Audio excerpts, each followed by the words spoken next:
Good morning, everyone. Welcome to the California Workforce Development Board's Regional Equity and Recovery Partnerships webinar and Q&A.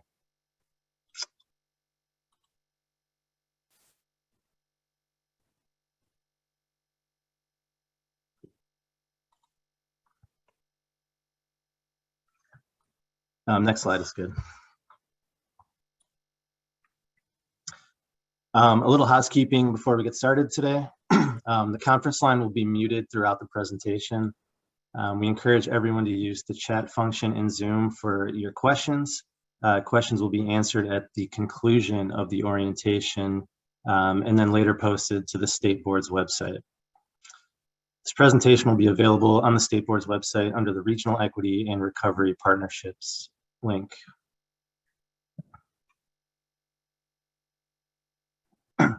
And we'll do some staff introductions of the RERP team. Good morning. My name is Angela Mendiblis. I'm the program manager with the State Board. Hello, I'm Jamie Glenn. I'm a program analyst with the State Board. Good morning, everyone. My name is D'Angelo Jenkins. I'm a program analyst with the State Board. Good morning, everyone. I'm Robin Purdy. I'm a regional consultant with the State Board. Good morning, Mike Rosetta with the Labor and Workforce Development Agency.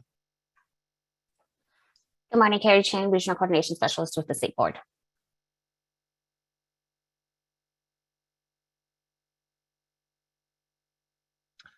All right, before we dive in today, we'll just review the agenda quickly. To start out today's webinar, we will provide a quick overview of the Regional Equity and Recovery Partnerships grant.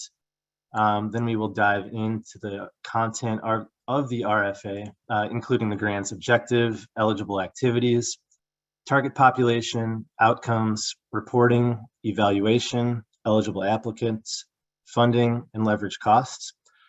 Following that overview, we will give you a quick glimpse at the grant timeline before we hand it off to Angela to go over the exhibit workbook. And lastly, we'll conclude the webinar with a question and answer session.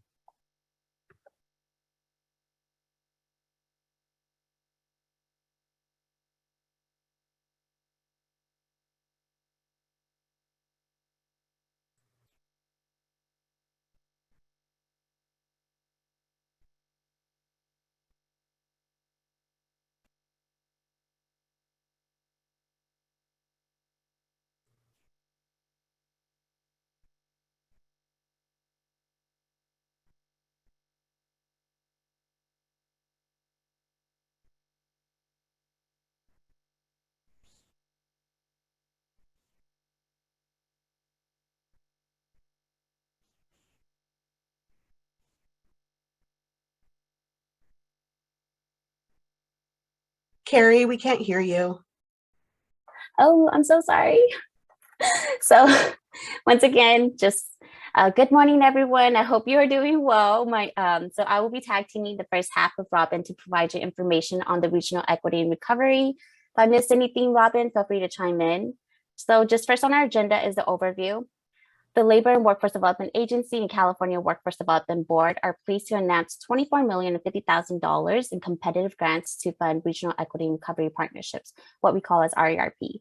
The RERP seeks to enhance and expand existing cross-system planning of regionally organized workforce development boards in the state's 15 regional planning units, what we call as RPU, and the 7 regional consortia of career technical education faculty and administrators representing California's 10 community college regions. The image to the right is a map of the 7 regional consortia and the regions they represent. Just a visual for you all as we go through this. So the RERP will build upon existing regional and industry planning efforts, successfully leveraging and integrating community college priorities, and will provide funding to implement partnerships to serve 2,500 individuals statewide collectively over the 3 years. So successful RERP projects will identify quality jobs in the region and build pathways to those jobs in close partnerships with community colleges, multiple employers, and other stakeholders in the target industry. I will now pass it to Robin to provide us information on the RERP objective.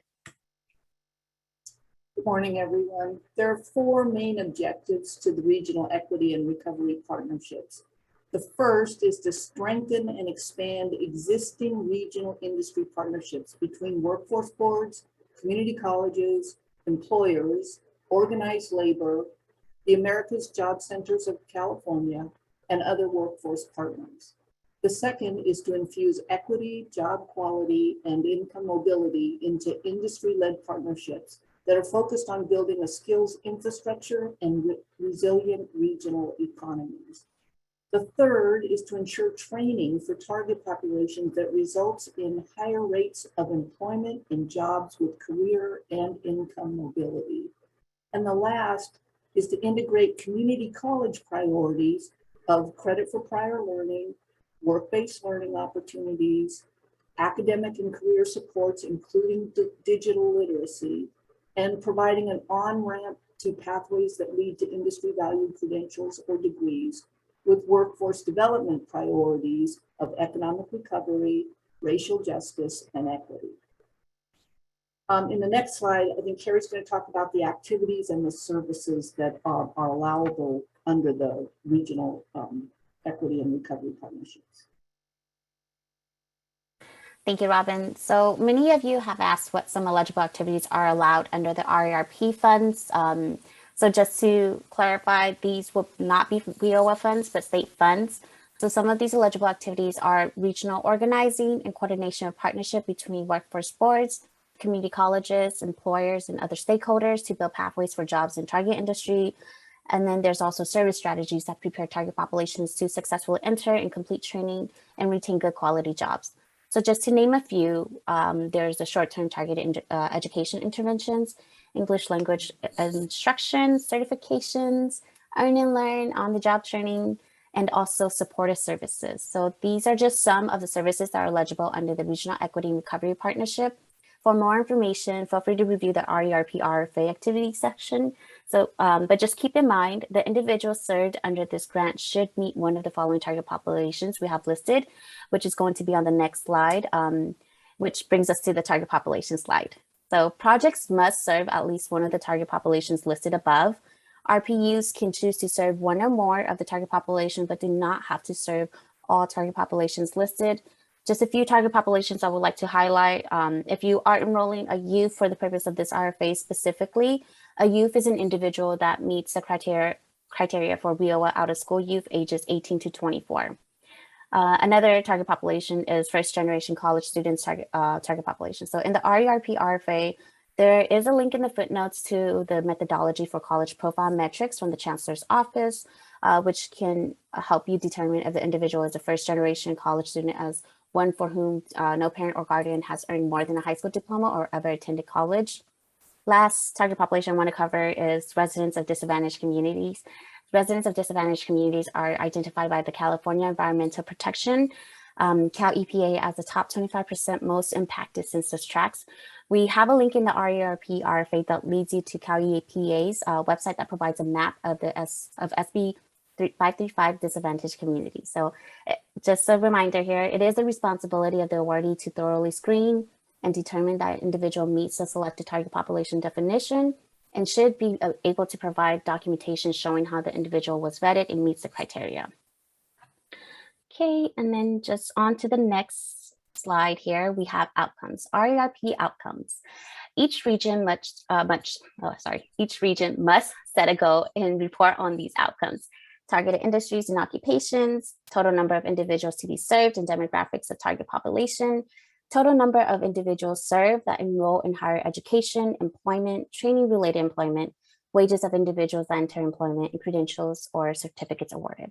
So in addition to the data reporting requirements listed, all information related to the credentials awarded must be made publicly available using linked open data formats that support full transparency.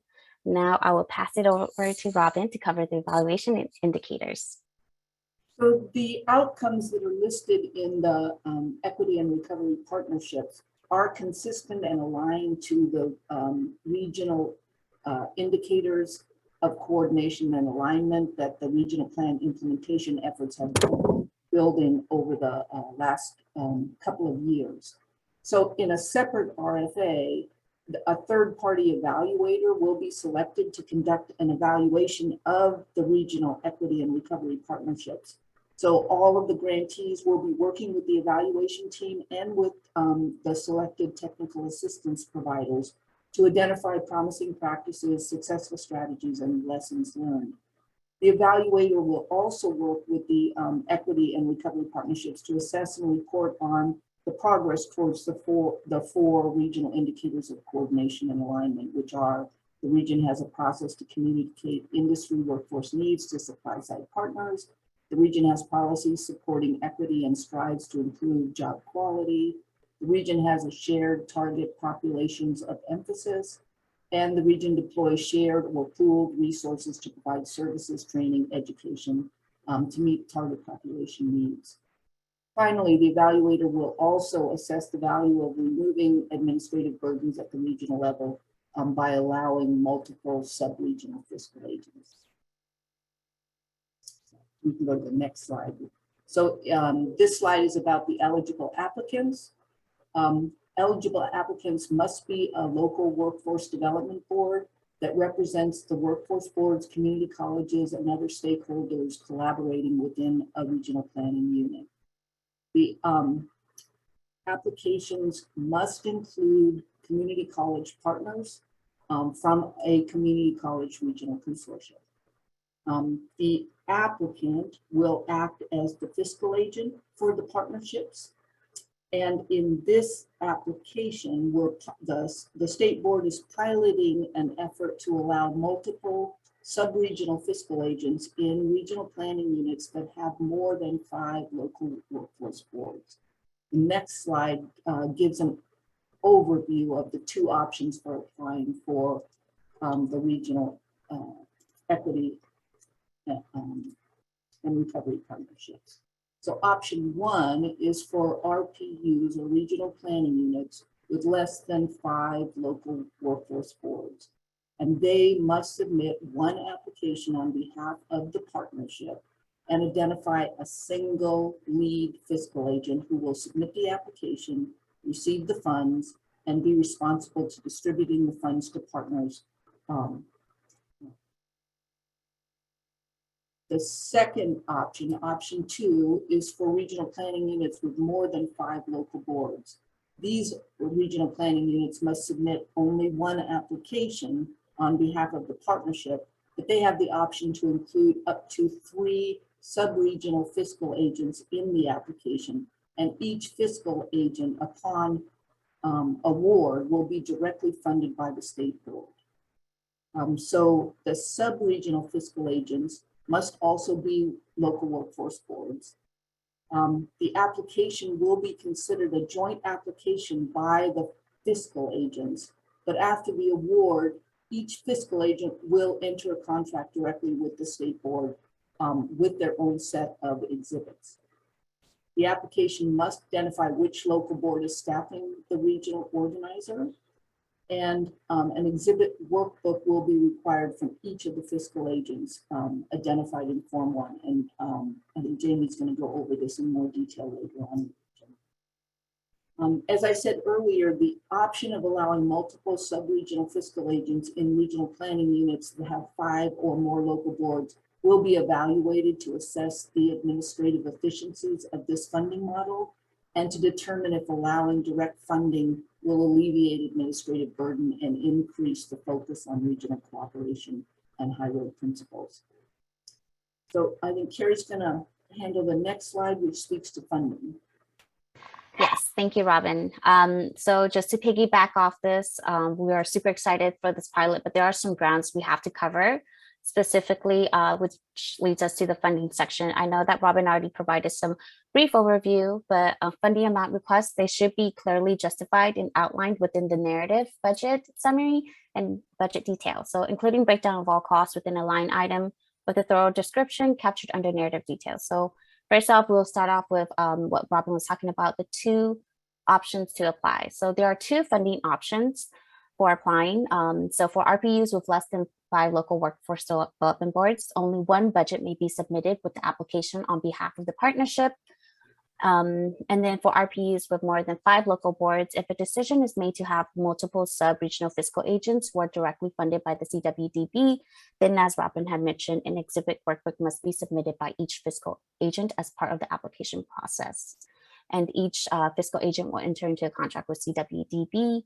So Jamie and Angela will go in depth into into depth a little more when we review the exhibits to give you a better understanding of how that will look. Our next item is leverage costs. RERP partnerships are expected to leverage funds from a variety of sources: California Community College Strong Workforce Program, California Adult Education Program, WIOA, and or foundation funding. Successful projects will leverage and integrate community college priorities and also workforce development priorities. And then our last item is the regional organizer, our VVIP or our VVIRO. Sorry.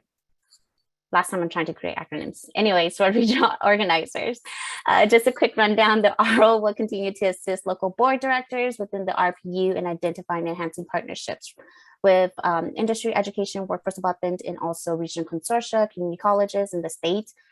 RPUs must include the staffing costs for one regional organizer in the application. And as mentioned, you must identify which local board will staff the RO.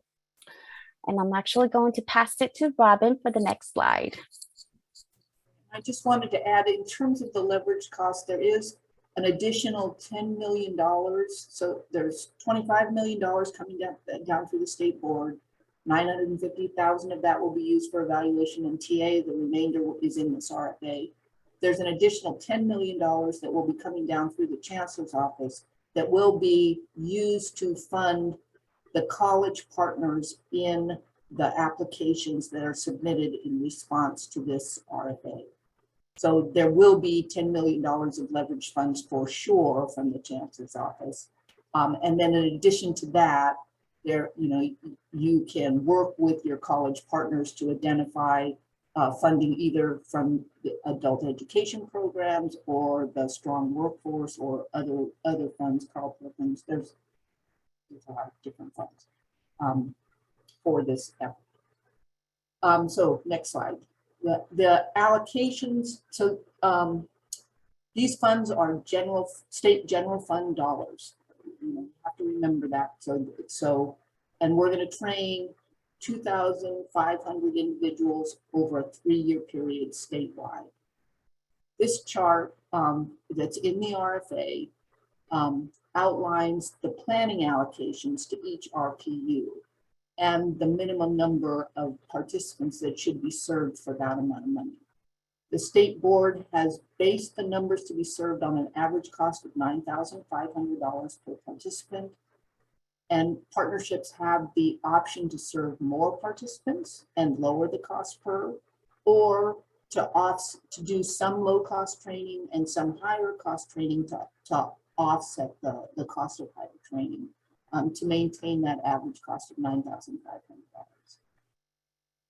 The state board, although the state board has put in these planning estimates, the state board maintains the flexibility to adjust the final awards based on the evaluation of the application responses. So next slide, I think, is for Carrie. Reporting. Yes, thank you, Robin. So as you know, the CWDB program branch will provide day-to-day grant oversight, administrative assistance, and project management. This includes contract, fiscal, reporting, and grant technical assistance. The CWDB will provide customized templates, which is the quarterly narrative and supplementary report that includes all required reporting fields. So grantees will be required to track and report on all elements outlined in the RERP outcomes, project partnership, and participant data. For RPUs that have more than 5 local boards, the ROs will be responsible to gather all needed information and data to submit one regional quarterly report packet to the CWDB. And then grantees will also be required to track and enter all relevant participant data into CalJobs, including but not limited to all services provided in relevant case management activities. The lead fiscal agent or sub-regional fiscal agents applying on behalf of the partnership can contract out all of the responsibilities pertaining to the use of CalJobs. The entity or entities responsible for ensuring all program data is captured in CalJobs in a timely manner should be clearly identified in the narrative proposal and corresponding application exhibit. So, but nonetheless, it will still be the fiscal agent's responsibility to ensure that the data is to every extent feasible, complete, and accurate. And then additionally, the CWDB may conduct periodic reviews or request information from selected project as needed throughout the grant term. And this concludes the second item on the agenda, the RFA content review. The next slide will give you a glimpse of the application and award timeline. So just a quick overview of where we are at right now. The CWDB released the RERP RFA on February 15th, and now we are in the midst of the application workshop live and Q&A. Starting February 18th, we will post our first weekly Q&A posting on to the CWDB website. That will continue until April 12th, which is when the final RERP questions must be submitted so that we can post the final Q&A on April 15th. Then applications are due on April 22nd. Awards will be announced on June 1st with the grant term starting on December 1st, 2022 and ending on September 30th, 2025. Robin, did I miss anything or would you like to add on? Awesome. So I'm actually going to hand it off over to Angela and Jamie. So go ahead and take it off.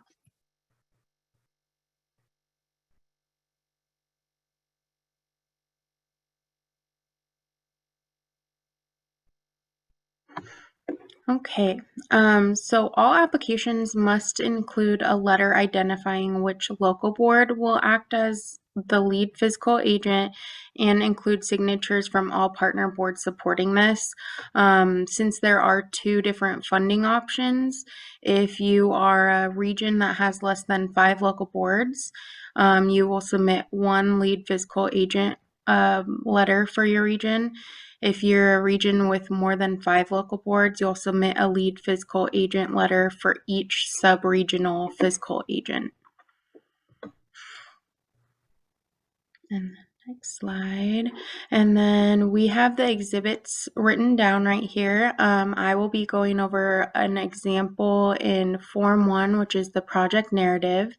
And then I'll be handing it over to Angela to go over your workbook, which includes the project cover page, Exhibit 2 participant plan, Exhibit 3 target population, Exhibit 4 project site matrix, Exhibit 5 project or work plan, Exhibit 6 project roles and responsibilities, Exhibit 7 budget summary, Exhibit 8 budget narrative, and then Exhibit 9 contracts. So I'm pulling up the project narrative right now. And as we've discussed, there are two different funding options. This is what the project narrative will look like, except I filled it in with an example. So this first portion right here, you'll see that's if your region has less than 4 local boards. So if that's your scenario, this is the example right here.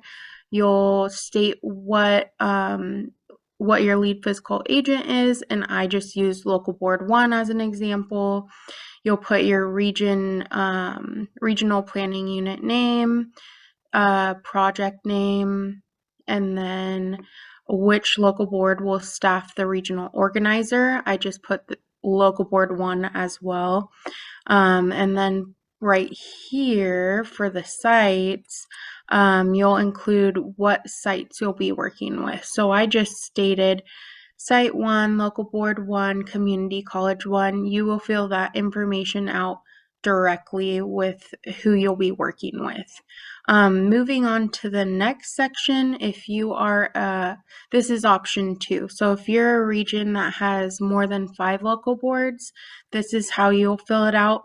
Not exactly. This is just an example, hypothetical. So what I use is I used 2 physical agents and there were 6 local boards.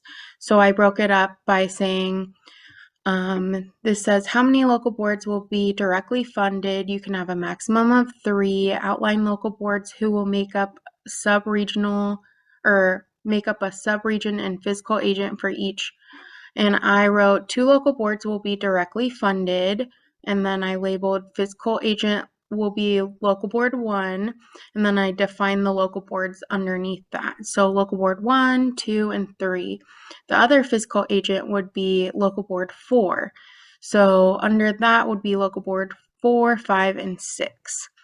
And then you'll state your regional planning unit, and then your project name, along with which local board will staff the regional organizer. For this, I put local board 1. And then same as above, you will have to identify your sites, but you'll have to do this within each sub-regional fiscal agent. So it looks a little bit different than above. You have 3 spaces here. For my example, I'm only using 2. So my first sub-regional fiscal agent is local board 1. And then I listed the sites underneath here, which I put site 1, local board 1, community college 1. Like I said previously, you'll actually be putting the information in there for who you'll actually be working with. And then the second example was sub-regional fiscal agent local board 4. And as you can see right below it has all of the sites listed. And then for the third slot, I said it's not applicable for this example. If your region plans to have 3 fiscal agent, that information would be entered in there. And then moving on to the lower portion, I labeled all of the rest of the information as option 1 and option 2. Option 1 will be if you have less than 5 local boards. Option 2 are for regions with more than 5 local boards. So this first one is asking to describe the regional problem to be addressed in the vision for success. So if you have less than 5 local boards, you just write your fiscal agent. I used local board 1, and then you'll write the problem to be addressed or the vision. For option 2, you'll label it for each fiscal agent. So in my example, it was local board 1 and local board 4. And then moving on to the next example, you'll do the same layout. For this one is to describe your goals and provide evidence that proposed initiative impacts regional employment and income mobility. So this one will be formatted the same as well. And then for target populations as well, it will be formatted the same. But once we get into the training curricula, right here, this is when it kind of changes. For if you have less than 5 local boards, we're asking you to provide the information by the breakdown for the Workforce Development Board and sites, so we know exactly what your clear plan is. So you'll use this format for if you have less than 5 local boards, and then once you get to if you have more than 5 local boards, I broke it down by sub-region. So you'll write what your sub-region is and then what sites are working under that sub-region. So I have 2 examples right here. And then going to describe the outreach, retention, and service strategies that will be implemented to ensure successful completion of training, attainment, and retention of quality jobs. You can also format that the same way as above, where you're just describing it by fiscal agent instead of breaking it down between those sites. And then the next one will be describing outcomes achieved, listed below, resulting from the partnership investment. We're also wanting the breakdown of these outcomes by sites and workforce development boards because we feel it's important to see what each outcome is. And then same with who your partnerships or your regional partnerships will be. We're asking for those to be formatted by sites as well and by sub-regional fiscal agents if you have more than 5 local boards. And then once we get to describing the role of the regional organizer, each region, no matter if you have less than 5 local boards or more than 5 local boards, you'll have one regional organizer. So there will only be one response here. And then the last one, aside from the lead fiscal agent, share the entity or entities responsible for ensuring all program data is captured in CalJobs in a timely manner. We want this labeled by sites as well to make sure everyone's capturing the correct CalJobs information. And I know this can be a lot, and it is different than before. So we will be posting this to our website as an example as well. And then I'm going to hand it off to Angela so that she can talk a little bit more about the workbook. Let's see. Oops.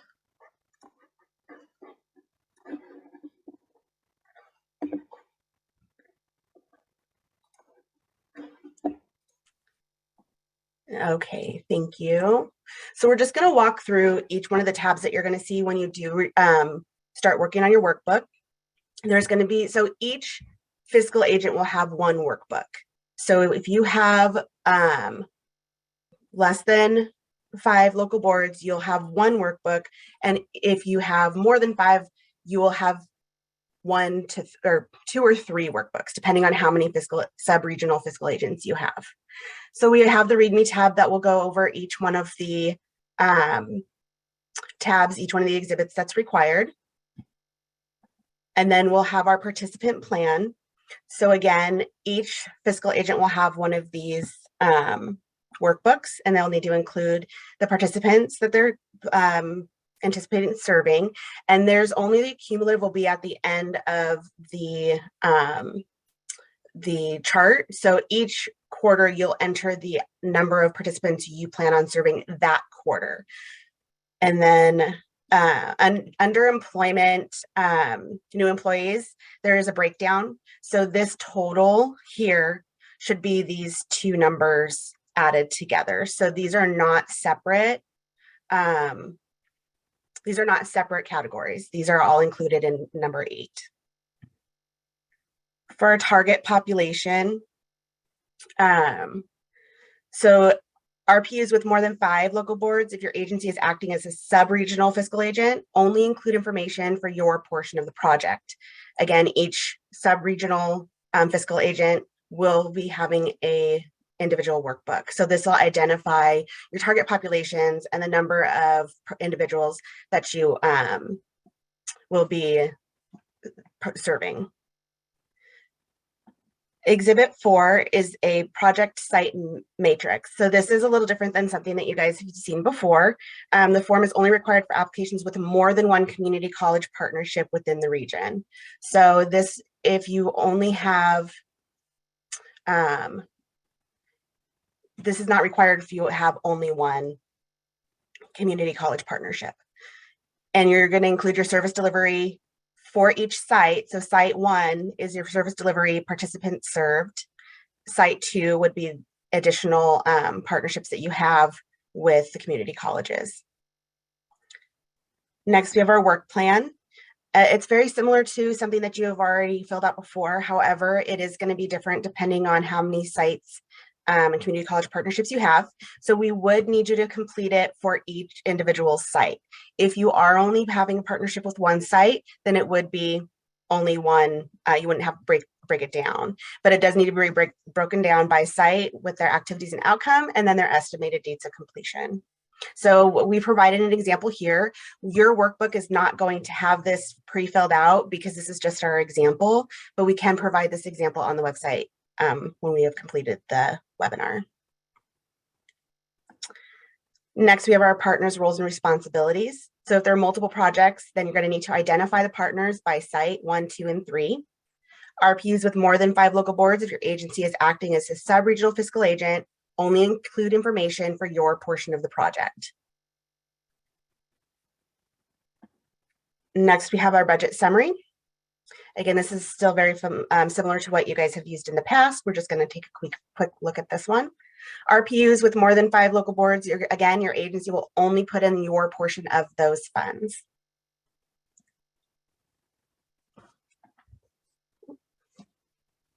All right, and then we have our budget summary.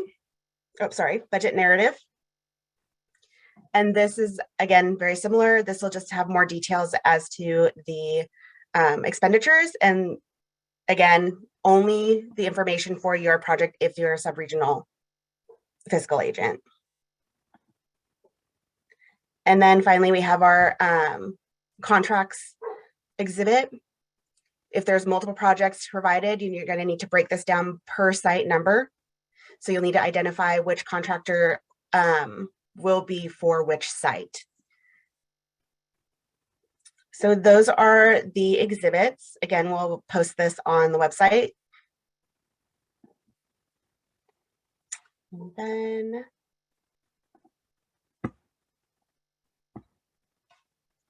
okay. All right, so a narrative and exhibit workbook requirements. Again, project narrative, there will be only one project narrative will be submitted from each region, regardless of having 5 or more local boards. So with the exhibit workbook, your option 1, your regions with less than 5 local boards will submit 1 exhibit workbook. And option 2, the regions with more than 5 local boards will submit an exhibit workbook for each sub-regional fiscal agent.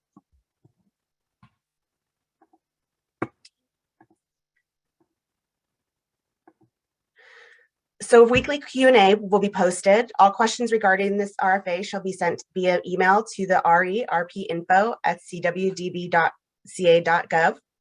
Cumulative questions and answers will be posted on the CWDB's Regional Collaboration Regional Plan Implementation webpage on a weekly basis. We'll be posting those each Friday until April 15th, 2022.